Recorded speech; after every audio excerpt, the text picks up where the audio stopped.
And we don't have any extraordinary business, so we will proceed to item 8, and that's a report from Simon Randall.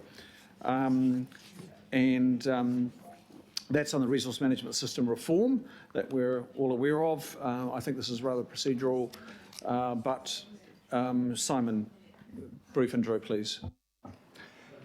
Tēnā koe te himana, tēnā koutou ngā mema o te komiti. Ko Simon Randall tōku ingoa.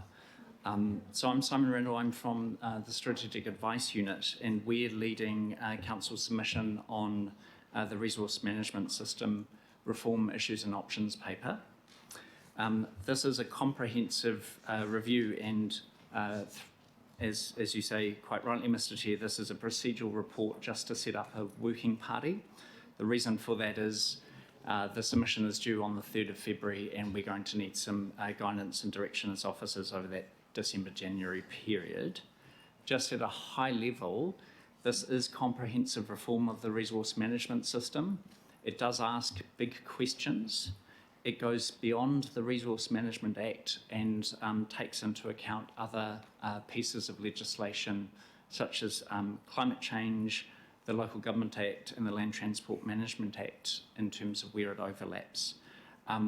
After the Issues and Options paper, the current independent panel that government's appointed to carry out this work will report back to the Minister for the Environment on the 31st of May.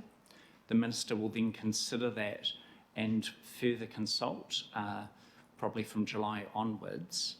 And then we'll have an opportunity to have a further submission at that point when we see what the preferred option is. And then legislation is likely next term if the current government is returned, and we'll have a third opportunity to submit directly on the legislation at that time. Happy to answer any questions, Mr. Chair. Thank you, Simon. So time is of the essence here, as per usual. Do you want to move, Councillor Newman? Okay. So just, you're happy to move it? I've got a move in Councillor Newman and an interest in being part of it as well. Now, the other thing here is there's crossovers between planning and regulatory, and I think it's appropriate that Councillor Cooper is there, or the Chair of Regulatory, which is Councillor Cooper, to be there. And I've got an expression of interest from Councillor Newman. Are there any questions of Simon at this stage? Nothing? Now, appoint a political working group, Chair and Deputy, Chair of Regulatory, 3 local board members, 1 independent Māori statutory board member. The independent Māori statutory board will sort that one. Now, if we have a question for either Simon or Chief of Strategy, if we add another councillor there, are we required to make that 4 local board members? Because I know the local board members have a keen interest in this. Can I just clarify that? Sure. Look, there's not a requirement, but it would be consistent with the way in which the council's operated over the last number of years. So it would be the right thing to do. Yep.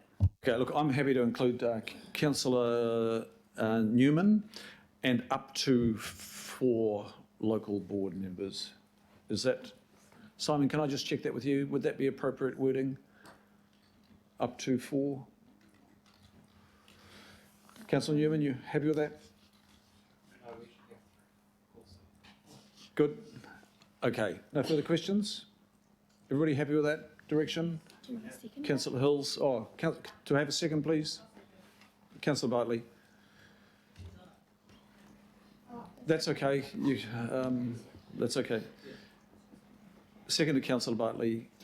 Sorry, I had another question. Councillor Hills, please. Thank you, Chair. I'm happy with the process, but this also did happen in the environment and climate change community last week around the local boards, and I think maybe just offline we can have a bit of just an idea of how it's going to work. Obviously, it's quite easy to go around this table and get views or by email, but how do we ensure all 21 boards are view that it's not the individual members' view of it's quite a mammoth task to represent 149 people by 3 people. It's a little bit easier with 4 people representing 21. So I just want to know, going forward, how is this going to work? And maybe if we have a bit of a feedback after 6 months of if it's actually improving the decision making or if there's some better way we can do this, because I know how hard it is to get working groups together when it's just councillors IMSB sometimes. So I just want to make sure that we're not making it harder for staff and elongating the process for everyone. Thanks. But look, I think that's a really good point, and not just about local board members' contributions, but it's actually about the councillors' contribution as well. It's got to be in the interests of the council. And of course, you bring your own point of view as well, but it's got to be in the interests of the council. That would apply to the local board members as well as the councillors. Member Namani. Kia ora, this isn't a question really, if it's okay, it's more of a statement. Just want to acknowledge the good work that Council's undertaking with the IMSB to work consistently across all levels of the submission development. So we're engaged at that level, and just wanted to acknowledge that we're represented on the working group, steering group, and we are attending meetings with the Māori Outcomes Lead around that. I just wanted to make a comment that it's not quite correct that this report doesn't not directly impact on Māori. This RMA reform, it becomes important, I think, that we know what the issues and aspirations are for Māori when preparing our policy and submission development. The IMSB itself has provided its own input into the issues and options paper, and we'll continue to do that too.